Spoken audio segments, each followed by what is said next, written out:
मनुस्मृति 7वां अध्याय। और पिछले पाठ में हम देख रहे हैं कि राजा को प्रजा का पोषण करने वाला होना चाहिए, राजा प्रजा का शोषण करने वाला ना हो। और यदि राजा प्रजा का शोषण करने वाला होगा तो ऐसे में वो राजा राज्य से और जीवन से दोनों से ही च्युत होगा। इसलिए राजा को चाहिए कि वो प्रजा के पालन में तत्पर रहे। आगे देखते हैं 113वें श्लोक से पृष्ठ संख्या 366। महर्षि मनु कह रहे हैं, राष्ट्रस्य संग्रहे नित्यम विधानम इदम आचरेत, सुसंगृहीत राष्ट्रो ही पार्थिवः सुखमेधते। कह रहे हैं राजा जो है वो राष्ट्रस्य संग्रहे, राष्ट्र के संग्रह, संग्रह कहते हैं रक्षा विधानम, तो राष्ट्र की रक्षा के लिए, उसकी समृद्धि के लिए, उसकी अभिवृद्धि के लिए नित्यम सदैव ही इदम विधानम आचरे, इस विधान को आचरण में लेकर के आए, लागू करे। क्यों? क्योंकि सुसंगृहीत राष्ट्र पार्थिव, क्योंकि ऐसा राजा कि जिसके द्वारा राष्ट्र जो है वो अच्छी प्रकार से सुरक्षित है, रक्षित किया हुआ है, और जिसने राष्ट्र को समृद्ध किया हुआ है, ऐसा जो राजा है वो राजा सुखम एधते, वो राजा जो है वो सुखपूर्वक बढ़ता है। कहने का भाव ये हुआ, महर्षि मनु ये कहना चाह रहे हैं कि जो राजा जो राष्ट्र के लिए, राष्ट्र के पालन के लिए, राष्ट्र की रक्षा के लिए और राष्ट्र को आगे बढ़ाने के लिए जो सदैव तत्पर रहता है, वो राजा निश्चित रूप से दिन प्रतिदिन वो बढ़ता जाता है, उसका यश बढ़ता जाता है, उसका सामर्थ्य बढ़ता जाता है। आगे कह रहे हैं 114वें श्लोक में, द्वयोस्त्रयाणां पंचानां मध्ये गुल्मम् अधिष्ठितं तथा ग्राम शतानां च कुर्यात् राष्ट्रस्य संग्रहम्। कह रहे हैं इसलिए राजा जो है, अब यहाँ पर एक व्यवस्था यहाँ पर दे रहे हैं आगे के श्लोकों में कि राजा किस प्रकार से अपने राज्य में व्यवस्था को बनाए, किस प्रकार से तंत्र को विकसित करे। क्योंकि एक राजा है और राज्य बहुत बड़ा है, प्रजा बहुत अधिक है, अब ऐसे में सारी प्रजा को संतुष्ट करना है, सारी प्रजा का पालन करना है, तो एक बहुत बड़ा तंत्र वहां पर विकसित करना होगा। तो वो तंत्र किस प्रकार का हो, उसकी चर्चा यहाँ पर कर रहे हैं। द्वयोः त्रयाणां पंचानां मध्ये, 2, 3 और 5 गांवों के बीच में, गुल्मम अधिष्ठितम, भाई एक एक जो है वो रक्षा अधिकारी का जो समूह है उसको क्या करे, वहां पर उसको स्थापित करे, या यूं कहें कि एक जो है कार्यालय वहां पर स्थापित करे, 2, 3, 5 गांवों के बीच में, नियंत्रण केंद्र कह लीजिए उसको, राज्य कार्यालय कह लीजिए, नाम उसका कुछ भी दे लीजिए, तो 3-5 गांवों के बीच में इस तरह से कार्यालय की स्थापना करे। तथा ग्राम शतानाम, और 100 गांवों के ऊपर, तो एक तो हो गया 2-3 गांवों के बीच में, 2-5 गांवों के बीच में एक कार्यालय बन जाए, एक है कि 100 गांवों का एक कार्यालय बन जाए। और राष्ट्रस्य संग्रहम कुर्यात्, ये जो सारी व्यवस्था है वो और इसको विस्तार से आगे के श्लोकों में कहेंगे। तो ये इस प्रकार की व्यवस्था करके राजा करे क्या, राष्ट्र की रक्षा के लिए यत्नशील हो, राष्ट्र की रक्षा करे, राष्ट्र की समृद्धि करे, और प्रजा को ज्यादा से ज्यादा सुख हो सके, प्रजा जो है वो दुखों से रहित हो सके, इस प्रकार का यत्न राजा करता रहे। तो वो क्या तंत्र है, तो 115वें श्लोक में कह रहे हैं, ग्रामस्य अधिपतिम कुर्यात् 10 ग्रामपतिम तथा विंशतिशं शतेशं च सहस्रपतिमेव च ग्रामस्य अधिपतिम कुर्यात्, एक एक गांव का एक वहां पर अधिपति बना दे, उसको प्रधान, भाई एक एक गांव का अलग अलग प्रधान बना दे। और तथा 10 ग्रामपतिम, और 10 गांवों के ऊपर दूसरा 10 ग्रामाध्यक्ष को बना दे, 10 गांवों का एक जो है मुखिया बना दिया, ग्रामाध्यक्ष बना दिया 10 गांवों का। और उसके ऊपर 20 गांवों के ऊपर तीसरा जो है 10 का 10 ग्रामाध्यक्ष, 20 का 20 ग्रामाध्यक्ष, ठीक है। और शत ईशम, और 100 गांवों का जो अध्यक्ष होगा या उसका जो स्वामी होगा, अधिपति होगा, वो क्या कहलाएगा? वो शत ग्रामाध्यक्ष। और सहस्रपति में उसी प्रकार से 1000 गांव होंगे तो 1000 गांवों का सहस्र ग्रामाध्यक्ष जो है वो नियुक्त हो जाएगा। ठीक है, तो किस तरह से हायरार्की बन रही है इसमें? एक गांव है उसका एक मुखिया हो गया, 10 गांव हैं 10 गांवों का एक मुखिया हो गया, 20 गांव हैं 20 गांवों का एक मुखिया हो गया, 100 गांव हैं 100 गांवों का एक मुखिया हो गया, 1000 हैं 1000 गांवों का एक मुखिया हो गया। तो 1000 गांव हैं उसके अंतर्गत कितने मुखिया हो गए? उसके अंदर 100 के वहां पर 10 मुखिया हो गए, और फिर उस 100 में फिर और उसके डिवीजन होते चले जाएंगे। तो आप देखेंगे कि एक जो हायरार्की है, एक जो सिस्टम है, वो सिस्टम बना दिया गया है। अब उस सिस्टम से क्या होगा? जो जो सूचना है, उन सूचनाओं का आदान प्रदान, कम्युनिकेशन जो है वो कम्युनिकेशन प्रॉपर हो पाएगा। एक चैनल बन गया कि भाई निचले से निचले स्तर के गांव में, तो सबसे उस हायरार्की के सबसे निचले स्तर के गांव में क्या गतिविधि चल रही है, वहां पर क्या अच्छी बात हो रही है या क्या वहां पर उपद्रव हो रहा है, वो प्रतिदिन का प्रतिदिन क्या है ऊपर पहुंचेगा। इसी तंत्र के माध्यम से उसको आगे यहाँ पर 116 और 117वें श्लोक में कह रहे हैं। कह रहे हैं ग्राम दोषान समुत्पन्नान ग्रामिकः शनकैः स्वयं शंसेत ग्राम दशेशाय दशेयो विंशति शिने। कह रहे हैं ग्रामिकः, जो एक गांव का जो प्रधान है, जो मुखिया है, वो क्या करेगा? ग्राम दोषान समुत्पन्नान, गांव में जो उत्पन्न हो रहे जो दोष हैं, उत्पन्न होते हुए, भाई कोई आगजनी हो गई, कोई इस तरह की कोई दुर्घटना हो गई, कोई ऐसी कोई दिक्कत हो गई, तो वो क्या करेगा? भाई एक गांव का जो मुखिया है वो अपने गांव में जो भी कोई समस्या है, उस समस्या को शनकई ही स्वयं ग्राम दशेशाय, वो क्या करेगा? उस सूचना को गुप्त रूप से, ऐसा नहीं है ढोल बजा करके, भाई कोई कमी है कुछ है तो उसको तो गुप्त रूप से ही कहा जाएगा ना बड़े अधिकारी को। तो उसको क्या करे? शनकई ही, गुप्त रूप से स्वयं ही क्या कर दे? ग्राम दशेशाय, 10 ग्रामाध्यक्ष को उस सूचना को दे दे। और स्वयं पद क्यों प्रयोग किया है? स्वयं पद इसलिए प्रयोग किया है कि आवश्यक नहीं है कि ऊपर वाला पूछे आपसे तब आपको बताना है। निचला अधिकारी जो है वो इस बात की वेट करता रहता है कि ऊपर वाला अधिकारी पूछेगा तब मैं बताऊंगा। नहीं, निचला जो अधिकारी है उसको योग्य है कि वो ऊंचे वाले अधिकारी को, उससे ऊपर के अधिकारी को वो सूचना दे। कोई भी अव्यवस्था हो रही है, कोई भी कहीं कोई दिक्कत हो रही है, कुछ हो रही है, तो वो स्वयं ही उस सूचना को ऊपर वाले अधिकारी को देगा। तो जो एक गांव का मुखिया है उससे ऊपर वाला अधिकारी कौन है? 10 गांव का जो अधिकारी है, मुखिया है, उसको सूचना देगा।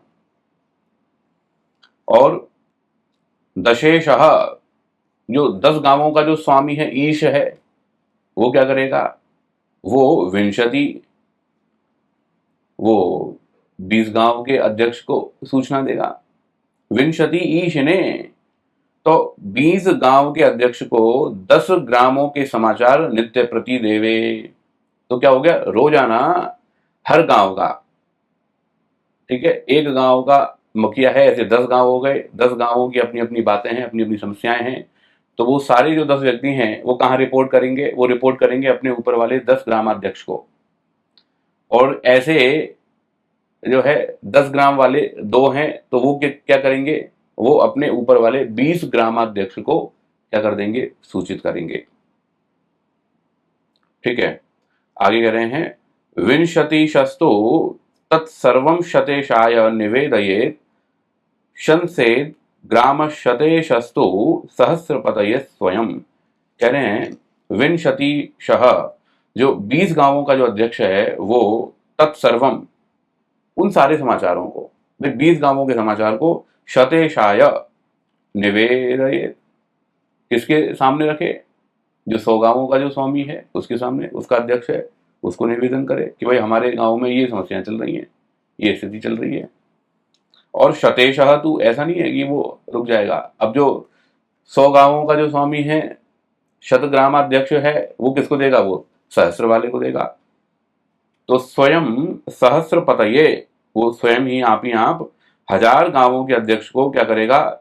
शन से 100 गांवों के समाचारों से प्रतिदिन उनको सूचित करेगा।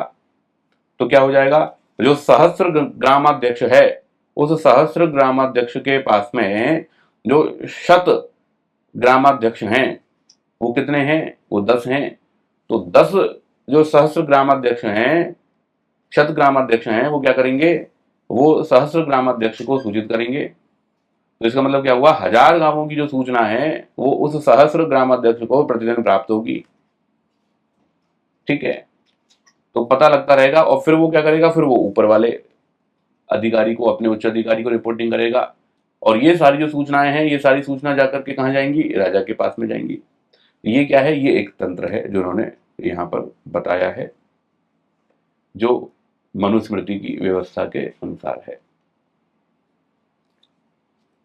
आगे 118वें श्लोक में कह रहे हैं, यानी राज प्रदेयानी प्रत्यहम ग्रामवासिभिः अन्नपान ईंधनादीनि ग्रामिकस्तानि अवाप्नुयात्। कह रहे हैं ग्रामवासिभिः, ग्रामवासियों द्वारा, प्रत्यहम प्रतिदिन, यानी अन्नपान ईंधन आदीनि राज प्रदेयानी, भाई जो कुछ भी है, अन्न है, लिक्विड है, पीने की चीजें हैं, ईंधन है ना, ये सब और जो भी सब चीजें हैं जो कि राज प्रदयानी, जो भी राजा को प्रदय करने के योग्य हैं, राजा को देने के योग्य हैं, ऐसी जो चीजें हैं उनको तानी उन्हें ग्रामिक अवाप्नुयात्, ग्रामाध्यक्ष को दे दे, गांव का जो मुखिया है उस मुखिया को दे दे। ठीक है, अगला और श्लोक देखते हैं 119वां। कह रहे हैं, दशी कुलम तु भुंजीता विंशी पंच कुलानि च ग्रामम ग्राम शताध्यक्षः सहस्राधिपति पुरम। कह रहे हैं दशी, 10 ग्रामों का जो अधिपति है, 10 ग्रामों का जो स्वामी है, अध्यक्ष है, 10 ग्रामाध्यक्ष, वो कुलम भुंजीता, एक कुल की भूमि का अपने लिए उपयोग करे, उपभोग करे, भोग करे। तो कुलम, तो कुल यहाँ पर एक पारिभाषिक शब्द है, और कुल यहाँ पर कह रहे हैं, कुल है कि 12 बैलों के द्वारा जितनी भूमि को जोता जाता है, वही, ये तो बहुत छोटा सा खेत है, इसमें तो 2 ही बैल पर्याप्त हैं, और ये तो बहुत बड़ा खेत है, इससे 2-5 बैलों से काम नहीं चलेगा, इसमें तो क्या है, इसमें तो बहुत सारे बैल चाहिए। तो एक भूमि का एक वो खंड, एक वो भूभाग जिसको कि 12 बैलों के द्वारा जोता जाता हो, वो क्या कहलाता है, वो कुल कहलाता है। तो 10 ग्रामाध्यक्ष जो है वो एक कुल की भूमि का उपभोग करे, भोग करे, और उसके अन्नादि की व्यवस्था के लिए उसको राज्य की तरफ से 12 बैलों के द्वारा जोती जा सकने वाली जो भूमि है उसको प्रदान की जाती है। भाई उसको, उसकी आजीविका की क्या व्यवस्था होगी, तो उसकी आजीविका के लिए ये इतना जो परिसर है, इतना जो क्षेत्र है, उसका जो अन्न है वो उसको प्राप्त होगा। ये दूसरी बात बोले विंशी, और जो 20 ग्रामाध्यक्ष है उसके लिए क्या है, पंचकुलानी, 5 जो कुल हैं, मतलब 12 पंजे 60, तो 60 बैलों के द्वारा जोती जा सकने वाली जो भूमि है, मतलब बड़ी भूमि हो गई, तो इतनी बड़ी भूमि का जो अन्न होगा वो उसको, ये 20 ग्रामाध्यक्ष उसको उपभोग करेगा। ये उसका व्यक्तिगत है, यहाँ जो कहना चाह रहे हैं उसमें ये उसकी व्यक्तिगत संपत्ति है। और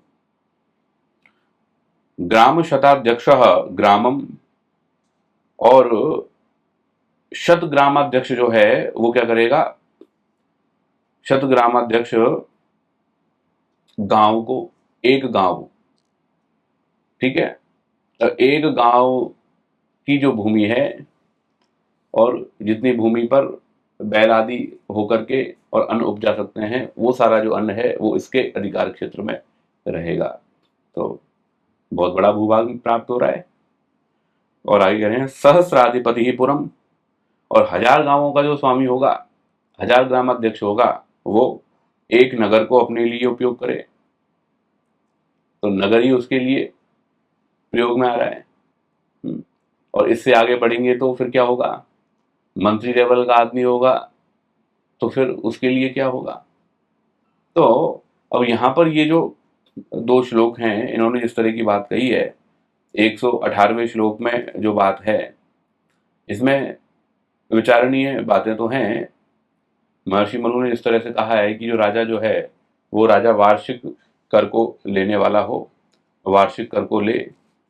अब यहाँ पर जो एक गांव का जो स्वामी है, जो उसका जो प्रधान है, उस प्रधान के पास में गांव की जो अन्न है, अन्न जल इत्यादि जो सारी चीजें हैं वो वहां पर एकत्रित हो रही है, निमित्त राजा के लिए है, वो ठीक है, लेकिन वो संग्रहित हो रही है प्रधान के पास में, एक गांव के प्रधान के पास में वो सारी चीजें यहाँ पर संग्रहित हो रही है 118वें श्लोक के अनुसार।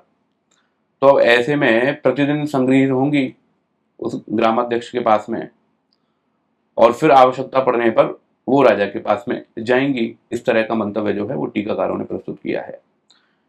अब इसमें विचारणीय ये है कि प्रतिदिन इस तरह की सामग्री जो है वो उसके पास में जाए, वो एक भाग उसके पास में जाए, इस तरह से क्या एक व्यवस्था होगी, ये थोड़ी विचारणीय है। और 119वां जो श्लोक है जिसमें इन्होंने एक भूखंड जो है 10 ग्रामों के अध्यक्ष के लिए यहाँ पर 12 बैलों के द्वारा जोती जा सकने वाली जो भूमि है, मतलब एक कुल जो है 20 गांव का जो स्वामी है वो 5 कुलों की भूमि के लिए, 100 गांवों का स्वामी जो है एक गांव के लिए, तो इस तरह की जो बात यहाँ पर इन्होंने कर रखी है।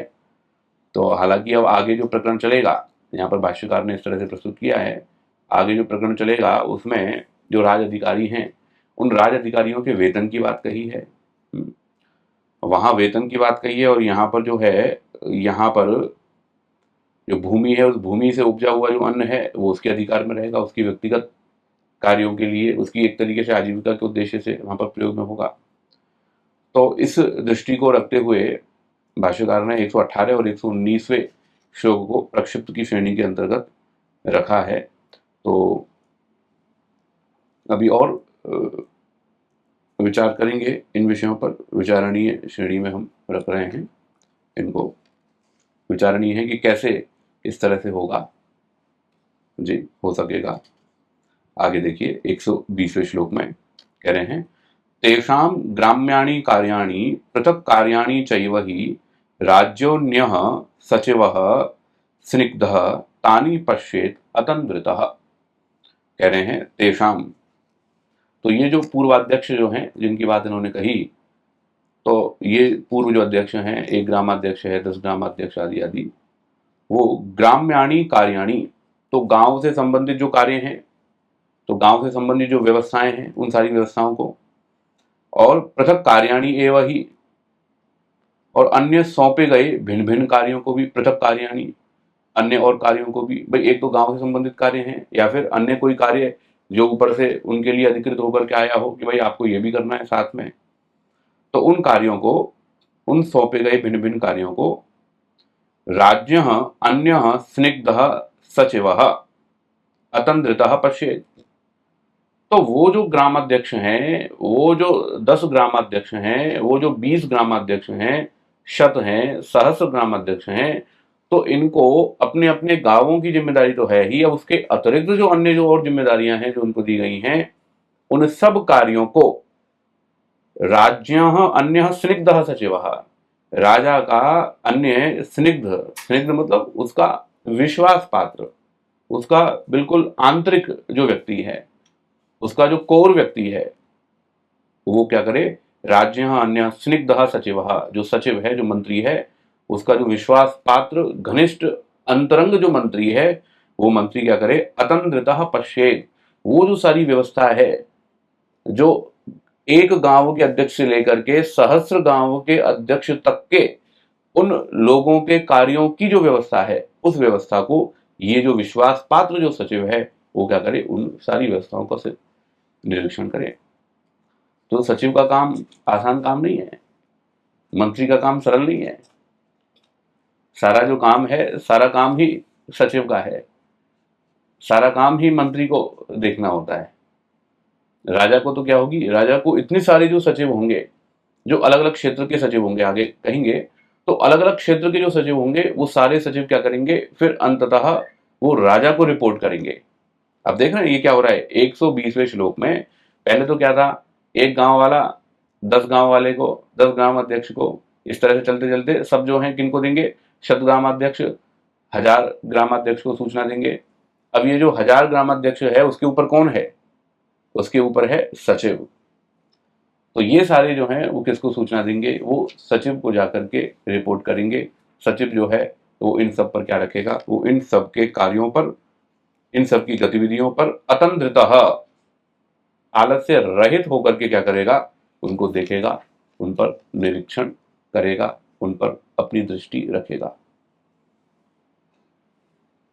121वां श्लोक कह रहे हैं, नगरे नगरे चैकम कुर्यात् सर्वार्थ चिंतकम उच्चैः स्थानम घोर रूपम नक्षत्राणाम इव ग्रहम ग्रहम। कह रहे हैं नगरे नगरे एकम नक्षत्राणाम ग्रहम एव। कह रहे हैं कि नगरम, नगरे नगरे मतलब सब जो बड़े नगर हैं जितने भी हैं, एकम तो बड़े बड़े, प्रत्येक नगर में एक एक नक्षत्राणाम ग्रहम एव। तो जैसे नक्षत्रों के बीच में चंद्रमा है, और चंद्रमा क्या रहता है नक्षत्रों के बीच में, अब रात्रि का समय है, रात्रि के समय में देखेंगे तो चंद्रमा नक्षत्रों के बीच में शोभायमान हो रहा होता है, शोभा है नक्षत्र की, नक्षत्रों के बीच में चंद्रमा की। तो जैसे नक्षत्रों के बीच में चंद्रमा की शोभा होती है, ठीक उसी प्रकार से कह रहे हैं विशालकाय और देखने में प्रभावशाली, घोर रूपम मतलब भयंकर रूप वाला, अर्थात जिसे देखकर उसका ध्यान करके प्रजाओं में नियम के विरुद्ध चलने में भय का अनुभव हो, सर्व अर्थ चिंतकम और जिसमें सब राज कार्यों के चिंतन और प्रजाओं की व्यवस्था और कार्यों के संचालन का प्रबंध हो, ऐसा उच्चाई स्थानम जो ऊंचा जो भवन है, ऊंचा जो स्थान है, जो जिसको सचिवालय कह रहे हैं कुर्यात, उसको क्या करे, उसको बनावे। तो जो बड़े बड़े शहर हों उन शहरों के अंदर क्या बनाया जाए, उन शहरों के अंदर जैसे नक्षत्रों में जैसे चंद्रमा विराजमान रहता है, जैसे उसकी शोभा है, वैसे बड़े बड़े नगरों में बहुत सारी अच्छे भवन हो सकते हैं, लेकिन वो सचिवालय बनाए तो कैसा बनाए, बहुत दिव्य बनाए, बहुत भव्य बनाए। और उस सचिवालय के अंदर कौन रहे, जो सर्वार्थ चिंतकम, जो सभी अर्थों का चिंतन करने वाले हैं, जो सारी व्यवस्थाओं को, सारे राजकार्यों पर बहुत गंभीरता से जो चिंतन करने वाले हैं, प्रजाओं की व्यवस्थाओं को बनाने वाले हैं, कार्यों का संचालन करने वाले हैं। तो ऐसा एक जो कार्यालय है, जो क्या होगा, जो सबका मुख्य होगा, उस कार्यालय को राजा जो है वो बनावे। महर्षि दयानंद जी इसका अर्थ कर रहे हैं, कह रहे हैं बड़े बड़े नगरों में एक एक विचार करने वाली सभा का सुंदर, उच्च और विशाल, जैसा कि चंद्रमा है वैसा एक एक घर बनावे। मतलब हर नगर में क्या हो, एक एक बड़ा कार्यालय हो, उसमें बड़े बड़े विद्या वृद्ध की, जिन्होंने विद्या से सब प्रकार की परीक्षा की हो, वे बैठकर विचार किया करें। जिन नियमों से राजा और प्रजा की उन्नति हो, वैसे वैसे नियम और विद्या प्रकाशित किया करें। तो विद्या का प्रकाश हो, नियमों का प्रकाश हो, प्रजा जो है वो आनंद से रहे, प्रजा में सुव्यवस्था हो, तो उन सारी व्यवस्थाओं को बनाए रखने के लिए एक बड़े कार्यालय की आवश्यकता है, जो सारी प्रजा की व्यवस्था को सुचारू रूप से बना करके रख सके। आप देखेंगे बहुत बड़े बड़े सरकारी कार्यालय रहते हैं, रहते नहीं रहते, जो सारी व्यवस्था देखते हैं, जो जिले की सारी व्यवस्था देखते हैं, जो स्टेट की व्यवस्था देखते हैं, जिले हेडक्वार्टर्स पर अलग अलग कार्यालय हैं, स्टेट हेडक्वार्टर्स पर अलग कार्यालय हैं। इसी प्रकार से आप देखेंगे हर राज्यों में देखेंगे, और पूरी जो सेंट्रल गवर्नमेंट है, उस सेंट्रल गवर्नमेंट के वहां पर एक अलग कार्यालय रहेगा, बहुत बड़ा कार्यालय रहेगा, केंद्रीय सचिवालय। तो ये जो व्यवस्था है, ये व्यवस्था मनु महाराज के द्वारा है, कि जिसमें क्या होगा, एक बहुत बड़ा भवन होगा, जिसमें कि पूरे देश की जो व्यवस्था है, शासन व्यवस्था है, और वहाँ जो भी नियम लगेंगे, जो भी विद्या का प्रचार होगा, जो भी कार्य का संचालन होगा, वो कहाँ से होगा, वो वहीं से होगा। आगे कह रहे हैं 122वें श्लोक में, स तान अनुपरिक्रामेत सर्वानेव सदा स्वयं तेषां वृत्तं परिणयेत् सम्यक राष्ट्रेषु तच्चरैः। कह रहे हैं सह, तो अब चूंकि एक एक सचिवालय बनाने की बात कर रहे हैं, तो उस सचिवालय में क्या होगा, मंत्री होगा। तो कह रहे हैं विभाग प्रमुख मंत्री, वो जो सचिव है वो सचिव तान सर्वान सदा स्वयं अनुपरिक्रामे, सब सचिवालयों के कार्यों का सदा स्वयं घूम फिर कर निरीक्षण करता रहे। तो जो विभागों का जो प्रमुख होगा, जो मंत्री होगा, वो मंत्री क्या करेगा, सारे सचिवालयों को निरीक्षण करेगा घूम घूम करके, और राष्ट्र में, देश में तच्चरई ही, जो गुप्तचर हैं उन गुप्तचरों के द्वारा तेषाम वृत्तम परिणये, वहां नियुक्त राजपुरुषों के आचरण की गुप्त रूप से जानकारी प्राप्त करता रहे। तो कुल मिलाकर के क्या कहना चाह रहे हैं महर्षि मनु, ये कहना चाह रहे हैं कि जो सचिव होगा वो सचिव क्या करेगा, सारे कार्यालयों पर निगरानी रखेगा, सारे कार्यालयों की देख रेख रखेगा। ये जो 120वें श्लोक में जो महर्षि मनु ने कहा था कि सचिव ऐसे नहीं होगा, सचिव क्या करेगा, सचिव अपने गुप्तचरों को नियुक्त करेगा। मंत्री के अनेक गुप्तचर होंगे, और वो गुप्तचर उन्हीं राज कर्मचारियों के बीच में रहते हुए काम करते हुए हो सकते हैं, और वो क्या करेंगे, वो उनकी सूचनाएं देंगे कि क्या चल रहा है अंदर ही अंदर, राज्य में क्या चल रहा है, अंदर ही अंदर कार्यालयों में क्या चल रहा है, क्या बातें हो रही हैं, क्या गड़बड़ हो रही है। तो वो क्या है, वो सारी जानकारी रखे, और जो अच्छा करे उसको आगे बढ़ाए, और जो गलत कर रहा है उसको दंडित करे। देखिए महर्षि दयानंद जी क्या करें, जो नित्य घूमने वाला सभापति हो उसके अधीन सब गुप्तचर और दूतों को रखे, जो राजपुरुष और भिन्न भिन्न जाति के रहें उनसे सब राज और प्रजा पुरुषों के सब दोष और गुण गुप्त रीति से जाना करे। तो सारे राज और प्रजा पुरुष जो हैं उनके जो दोष हैं, गुण दोष जो हैं, वो गुप्तचरों के माध्यम से पता रखते रहेंगे, उसको सब पता रहता है। ऊपर जो नेतृत्व रहता है, सेंट्रल गवर्नमेंट में जो लोग रहते हैं, या स्टेट गवर्नमेंट के जो ऊपर के जो पॉलिटिशियंस रहते हैं, मंत्री रहते हैं, तो वो जिसकी भी कुंडली निकालना चाहते हैं मिनटों में उनकी कुंडली निकल जाती है। भाई चाहे किसी बिजनेसमैन की कुंडली निकालनी हो, किसी राजनेता की कुंडली निकालनी हो, किसी और की कुंडली निकालनी हो, एक्टर की निकालनी हो, किसी की भी निकालनी हो, उनका तंत्र इतना विकसित रहता है। वो विकसित जो तंत्र है वो क्या करता है, वो सारी रिपोर्ट जो है पूरी बंडल बना करके पूरी फाइल दे देता है, और एक पृष्ठ वो रहता है जिसमें बिल्कुल की पॉइंट्स रहते हैं कि भाई ये है इसका सारा। अब उसके आधार पर फिर चयन होता है कि इसके साथ में किस तरह का व्यवहार किया जाए, कितना इसको आगे बढ़ाया जाए, और या फिर इसको वहीं पर ही रोक दिया जाए। तो कह रहे हैं जिनका अपराध हो उनको दंड, और जिनका गुण हो उनकी प्रतिष्ठा सदा किया करे। ये क्या है, ये उन मुख्य जो अधिकारी हैं उन मुख्य अधिकारियों का कार्य है। आगे 123वें श्लोक में कह रहे हैं राज्यों ही रक्षाधिकृता पर परस्वादायिनः शठाः भृत्या भवन्ति प्रायेण तेभ्यो रक्षे दिमाः प्रजाः। कह रहे हैं ऐसा क्यों हो, क्योंकि प्रायेण, क्यों निरीक्षण किया जाए, ये प्रश्न भी तो आएगा ना भाई। जो राज कर्मचारी हैं, राजपुरुष हैं, उनका निरीक्षण क्यों किया जाए, उनके लिए गुप्तचर क्यों छोड़े जाएं। तो कह रहे हैं प्रायेण, बोले प्रायः मतलब जनरली ऐसा होता है। कैसा, राज्य रक्षाधिकृता भृत्याः, तो राजा के द्वारा प्रजा की सेवा सुरक्षा के लिए नियुक्त अधिकारी कर्मचारी, रक्षाधिकृता, रक्षा के लिए जो अधिकृत जो भृत्य हैं, रक्षा का दायित्व जिनके कंधों पर है, ऐसे जो राज कर्मचारी हैं, ऐसे जो सर्वेंट हैं, ऐसे जो सरकारी कर्मचारी हैं, वो परस्व आदायिन, वो क्या हो जाते हैं, वो दूसरों के धन के लालची हो जाते हैं। ठीक है, अर्थात रिश्वतखोरी उनके अंदर आ जाती है।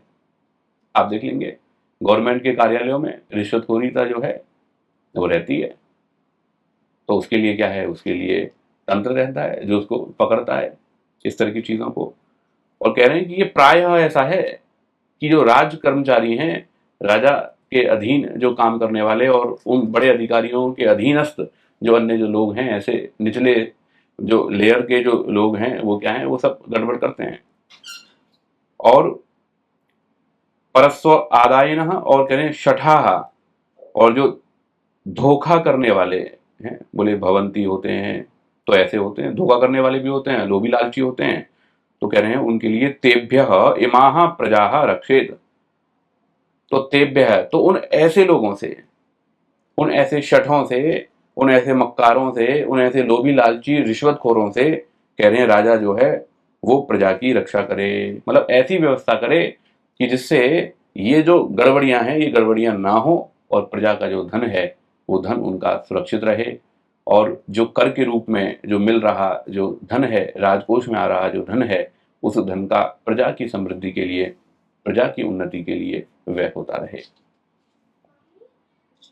तो इस तरह से तो जो मंत्री है वो मंत्री क्या करेगा, मंत्री सबके ऊपर निगाह रखेगा। और वो खुद कैसे रखेगा, तो उसके बहुत सारे गुप्तचर रहेंगे, तो बहुत सारे गुप्तचरों के माध्यम से वो ऐसे उन कर्मचारियों पर, ऐसे उन और निचले अधिकारियों पर, सब पर दृष्टि रखेगा, और दृष्टि रख करके उनको नियंत्रित करने का प्रयास करेगा, जिससे कि प्रजा में सुव्यवस्था बनी रह सके।